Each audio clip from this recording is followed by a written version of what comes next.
You ask Tiger to solve. This deals with linear equations with one unknown. The final result is x equals 5. Let's solve it step by step. Swap sides. Group all constants on the right side of the equation. Subtract 300 from both sides. Group like terms.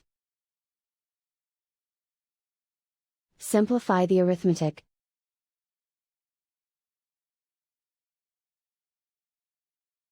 Isolate the x. Divide both sides by -48. Cancel out the negatives. Simplify the fraction. Cancel out the negatives. Find the greatest common factor of the numerator and denominator. Factor out and cancel the greatest common factor. And so the final result is x equals 5.